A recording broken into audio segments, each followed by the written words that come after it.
Hello， 和平吃了吗您呢？今天咱们接着聊《绝望主妇》第8季第15集。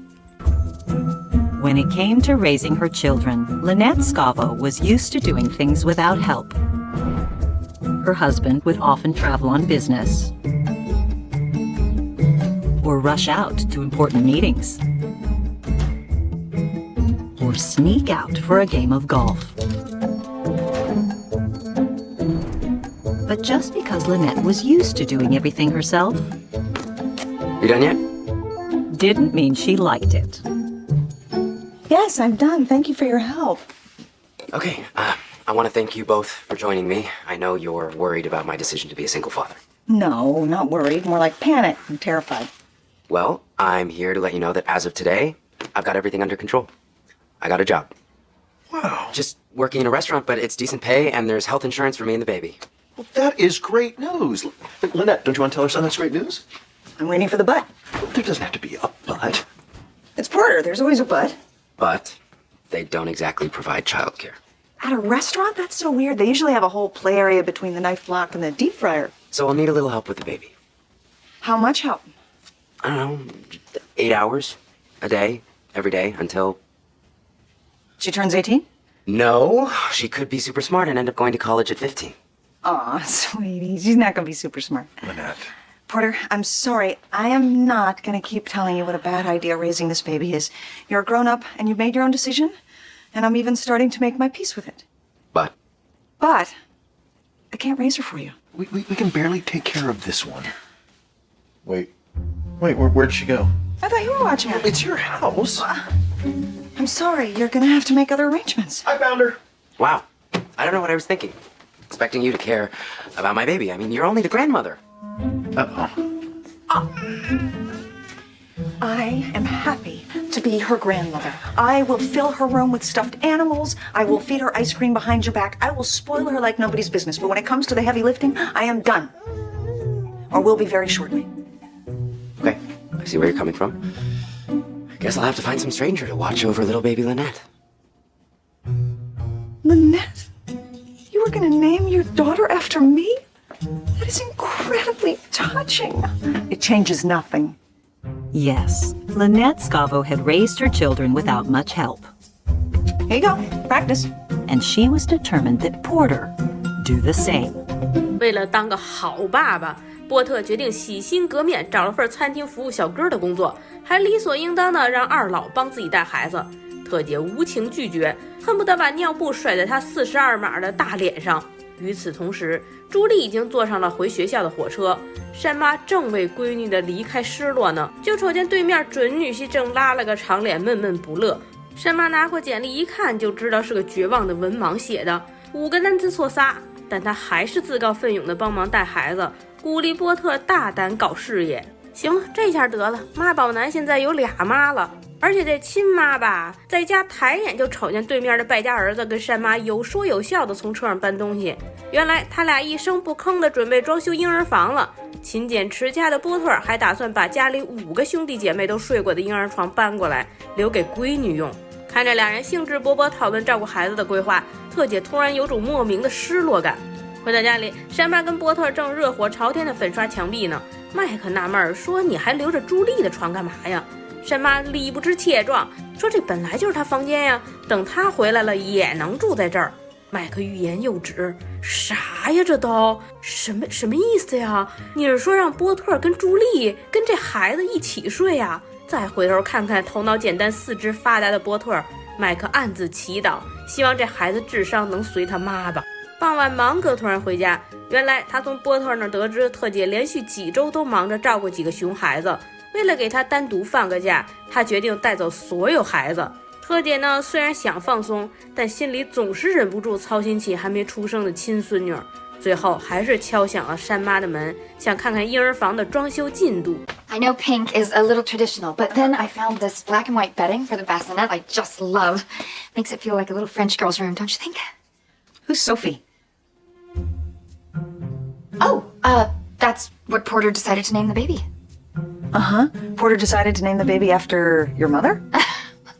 He did ask me for some suggestions. Interesting. He told me he was naming her Lynette. I know, but baby Lynette. What's wrong with that? Oh, nothing. It's just Lynette is so... you. Really? Well, yeah. And you have set the bar so high on that name. You want to burden a tiny little baby with trying to live up to that. And nobody thought I'd be interested in hearing about this name change? Oh my gosh. Are you upset about this? I thought you were into being the hands-off grandma. Oh, I'm trying to get my son to stand on his own 2 feet, and I guess I didn't count on you being the pushy grandma. I guess your definition of pushy is being helpful and wanting to get involved. Oh, I want to be involved. It's my granddaughter, too. No, I don't see you setting up a nursery in your house. Oh, maybe I will. There's just one thing I need. Lynette, give that back! No! Porter wants it here. He says it pulls the whole room together. Yeah, because Porter has such a keen eye for design. What is going on? What's wrong? What's wrong? You're calling Lynette Sophie. You're making my son a waiter, and you're trying to turn my granddaughter into a French girl. That's what's wrong. Okay, that doesn't make any sense. And it's incredibly petty. Well, not as petty as trying to steal somebody's grandchild. No!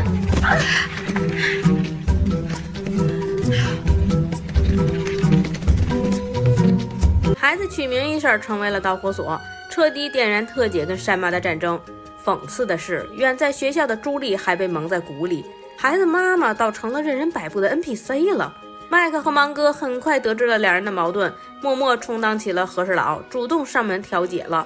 山妈纳闷，特姐怎么翻脸比翻书还快呀？芒哥无奈笑笑，说5个孩子出生前他都说要当水手掌柜，8季过去了，他90%的戏份都是婆婆妈妈家长里短的，你心里还没点 AC 数吗？ I don't believe that. I mean, she's a great mom. None of this makes any sense. Now we're getting somewhere. I just never thought my life would end up like this. It's like I'm turning into white trash. Lynette, I come from white trash. You are nowhere near that. Really? I'm separated. My kid is having a baby out of wedlock. I'm getting into public fights. I'm 2 weeks away from having a washing machine on the porch. Meanwhile, Susan's getting everything she wants. Yeah, I don't think Susan's life is going the way she'd hoped either. All I know is she's the one over there painting a nursery for our grandchild. Yeah, with your son, not her daughter. That's the thing about Lynette. She always complains that she has to do everything herself, but God help you if you try and do anything for her. I have a bruised tailbone to prove it. I made the same mistake as you. And I was married to her, I should know. What did you do? I took the kids off her hands for a week. And she was fine at first. Then she started calling every 10 minutes to remind me to get pager medicine or to make sure that Parker wore his retainer. She needs to be needed. Exactly. And given what I've been going through, I kind of get that. Yeah. So, if you could, Susan, cut her a break. She's lost a lot. I don't want her losing you too. I think that's why she's going so overboard on this nursery thing. She hopes it'll get Julie excited about the baby. Maybe bring her back. You know, you're taking all my anger away, and that's not going to leave me anything. Yeah, well, it'll leave you your friend. 反正呢，就是这一通话聊，特姐跟山妈呢，就这么和好了。特姐呢，还是把婴儿床送了回来，山妈也把墙上宝宝的名字拆了下来。病房里，本醒来就看见雷尼正在一边守着。雷尼是来照顾他的，顺带给他带来一个好消息，说自己帮他的债务危机都解除了。本的第一反应不是惊喜，而是生气，说我不是说了不让你插手吗？我不想把你卷进来。雷尼霸气侧漏，说大不了慢慢还呗，反正老娘有一辈子陪你耗。你看你是以身相许呢，还是以身相许呢？但按照编剧的尿性，好日子是持续不了几天的。这天高利贷又找上门了，他一脸和善说，哎呀，我发现我记错账了，您那位老鲜肉欠我的钱可不止这些呀，我看您这房子挺不错的，要是火灾保险能赔偿多少呢？武德充沛的雷尼丝毫不怵，说你故意找茬是不是？你是新来的，还没听过紫藤街的诅咒吧？再加戏小心被反噬，而且老娘也是贫民窟出生的，什么阵仗没见过呀？高利贷眼神阴损，说我们这笔账什么时候两清是我说了算。深夜，麦克工作完刚回到小区，就接到雷尼的电话，他还在医院陪着本呢，打电话是想说一声本明天就能出院了，他俩也复合了，多亏了红娘麦克的撮合。两人正说笑呢，麦克突然发现雷尼家里亮起了灯，这会儿应该没人呀，他觉得蹊跷，决定进去看看。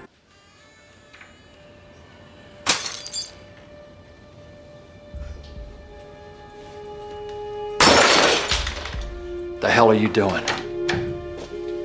Some people use voicemail. I prefer to deliver my messages in person. So, why don't you just move along before you get involved? It's too late. I keep forgetting you're the tough guy around here. Well, I don't want any trouble.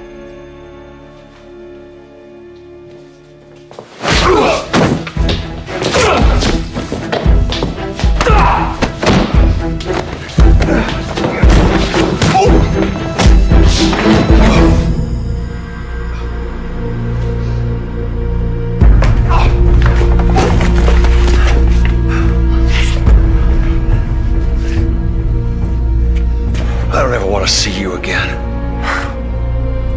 And you should have killed me.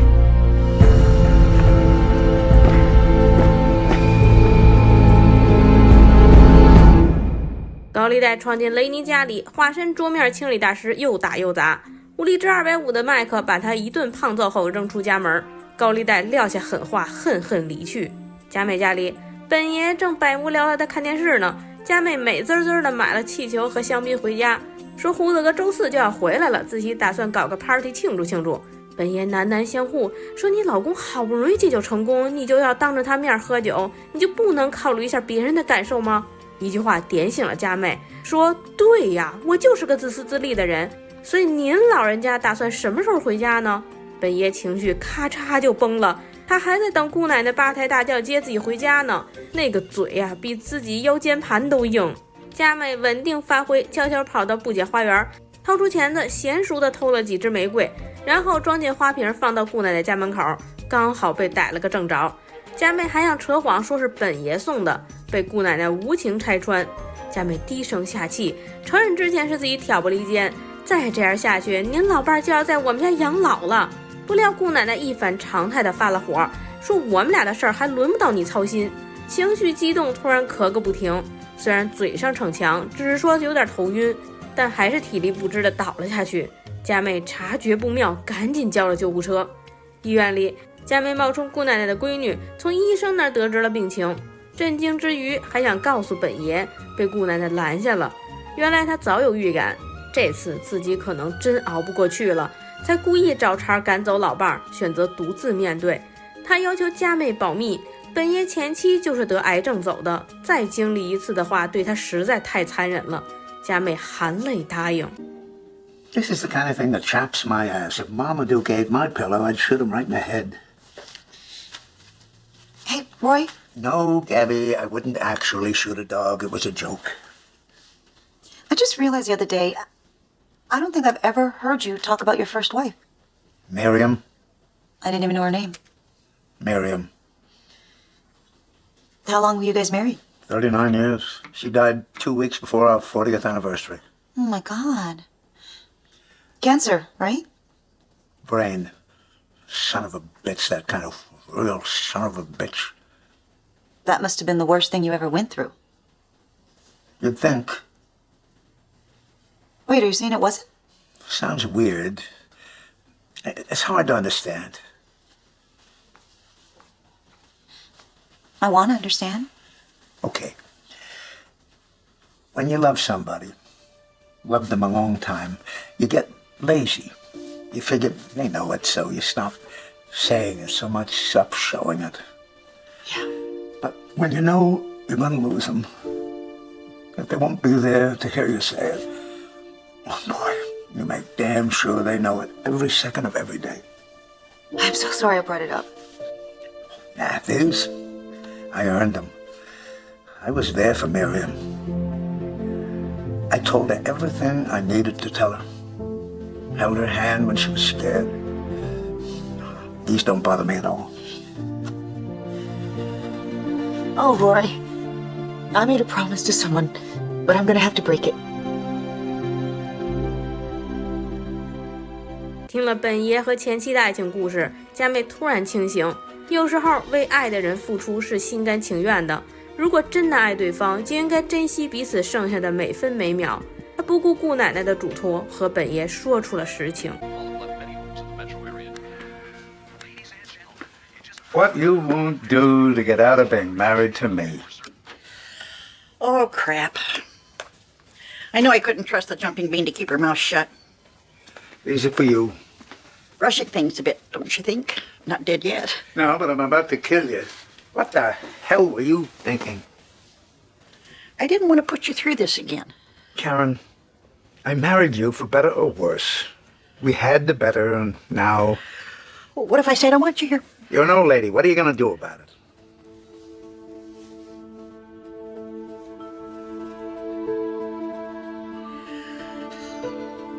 I'm scared. I know. 本爷捧着鲜花到医院陪姑奶奶一起面对病魔，两人和好如初。与此同时，戒酒成功的胡子哥终于回家了。佳美一改重拳出击的霸道嘴脸，对老公温柔体贴。因为姑奶奶遭遇，让自己明白，再相爱的人也有被死亡分开的那天。自己能做的就是把握当下，珍惜眼前人。Hey, hang on. Wait.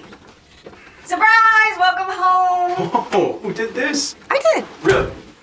Because when I got home from prison, all you left me was a post-it note on the fridge that said, take out the trash, ex-con. Well, I don't want to take you for granted anymore. You sound like you actually mean that. What's going on? Karen's cancer's back, and it's bad. That's why she threw Roy out. Oh, God. Kind of makes you think. I mean, when we got married, I thought that was the finish line. But it's not. Death is. No one told us that. Yeah, they did. At our wedding, they said till death do us part. Oh, Carlos, please. I had 4 glasses of champagne before the ceremony. I almost married your uncle. Oh, come on, Gabby. I mean, the idea that we might die someday must have at least crossed your mind. I just never thought about what it really means. That one of us is going to die and the other one's going to live through it? And if it's you who's first, I don't think I can do it. Yes, you can. You're one of the bravest people I know. Look what we've been through this year. You've been my rock. I have? Well, you and Scotch. But from now on, just you. Thank you. And hey, if it makes you feel any better, you can always take the easy way out. Die first. Orson Hodge had a plan. He was determined to reclaim the heart of a woman whose loss he had never gotten over. He loved her so deeply that he was willing to be patient and obsess over every detail, until at last the moment arrived when she was just within reach. Okay, open. What is this? It's a little book of inspiration I put together for you. I wanted to show you some pictures of my cottage in Maine. It's right on the coast. See, there's the lighthouse. Oh, these photographs are breathtaking. It's even more beautiful in person. When you hear the foghorn and you breathe in the sea air. Oh, I feel it already. Oh, Orson, I can't tell you how happy this makes me. This is exactly what I need right now. Absolutely. You deserve a break after all that ghastly business you've been through lately. Yeah, the murder, the investigation, all those chilling letters you received. Letters? Yes, the letter you received after the murder and the one after Chuck Vance was killed. I never told you about the second letter. That's right. I heard about it from Lynette.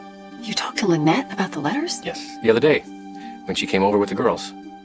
Personally, I thought it was very indiscreet of her, but, well, yet another example of how those women can't be trusted. Oh, let me show you this one. It's my favorite. That patch of dirt is your favorite? Fresh tilled soil in a raised bed overlooking the ocean. The perfect place for you to plant a garden. Oh, Orson, I can't remember when I've been this excited. You have truly thought of everything, haven't you? Let's hope so, darling. 布姐家里，奥森差点说漏自己知道布姐收到匿名信的事儿，还好脑子反应快，推到特姐身上，才没引起布姐怀疑。两人已经开始期待缅因州的度假之旅了。终于等到出发这天，布姐依依不舍地上了车，猝不及防地掏出之前买的情侣帽，打算度假时候跟奥森一起戴。没想到奥森把自己那顶落在家里了。布姐说那是绣了咱俩名字的帽子，必须回去取。一脚油门就要去奥森家里拿，奥森吓得脸儿都绿了，支支吾吾百般推脱，两股战战急于先走，最后还是拗不过布姐。来到公寓门口，奥森满嘴跑火车，说哎呀，家里乱得很呐，你还是别进了吧。布姐可太了解奥森了，说咱俩都是重度洁癖，你说的脏乱顶多是今天没拖第3遍地罢了。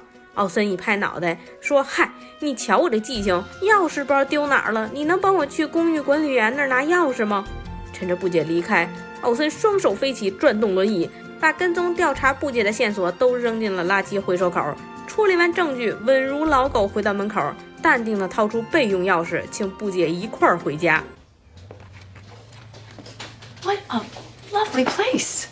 And of course your pillows are perfectly plumped. It served its purpose.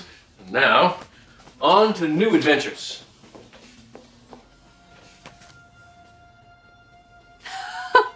You look very dashing. Thank you. Let's not dilly-dally. We still have a plane to catch. Oh, and we must stop by a newsstand in the terminal. The novel I'm reading is simply dreadful. Oh, and I know how much you despise airplane food. Perhaps we can pick up a little bite for you as well. Bree?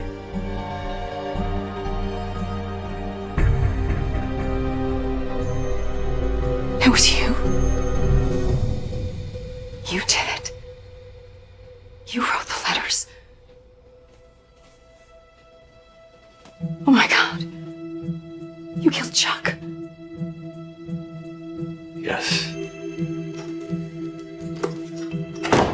For you. What? He was going to arrest you. I had to do something to stop him. Everything I did, Bree, was to protect you. Protect me? How was writing the letter supposed to protect me? They tormented me, almost drove me to suicide. No, I'm sorry you went that far. I knew I had no chance of winning you back unless I could isolate you from those awful friends of yours. So I wrote the letters, knowing those women would turn against you, and they did. Why would you want to turn them against me? Because as long as they were in your life, I knew I would always be a distant second, and that wasn't going to be good enough for me. Not this time. I had to have you all to myself. That's how much I love you. You're insane. Bree, we both know what it means to commit a crime for the greater good. Do not compare yourself to me.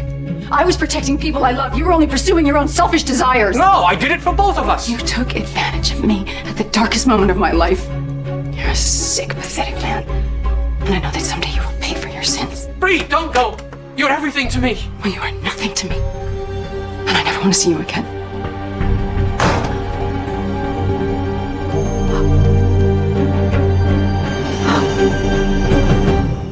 奥森百密一疏，2年的精心布局还是被布姐发现了。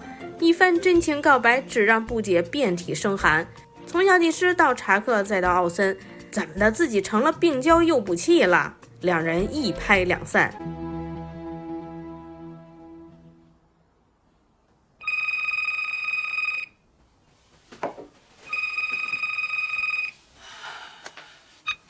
Hello. Bree, it's Orson.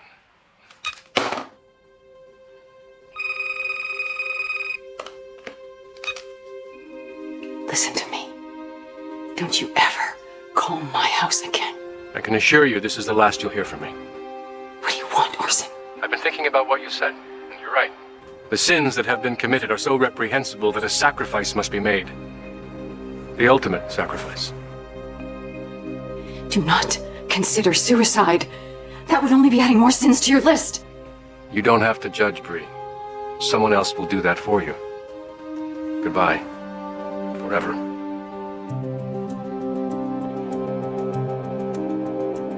Yes, there are times when we all could use a little help. When our generosity has been repaid with cruelty. When our behavior has filled us with regret. And when our future has become terribly uncertain.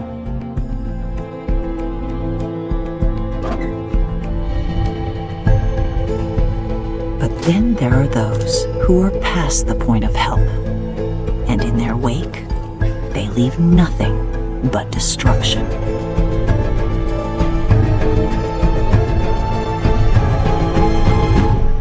奥森彻底死心，打电话和布姐做了最后的告别，一扭定把收集的证据通通交给了警方。本集结束。编剧精神状态良好，让奥森人设彻底崩塌。本以为是帅气忧郁、痴情爱人的暖心救赎，没想到是高贵冷艳、病娇前任的变态报复。下线呢也下得极其草率。他的偏执会给布姐带来什么麻烦呢？为了本和雷尼，仗义的麦克彻底和高利贷结下梁子。为了报复麦克，心狠手辣的黑社会又会做出什么丧心病狂的事儿呢？我是和平，咱们下期接着聊。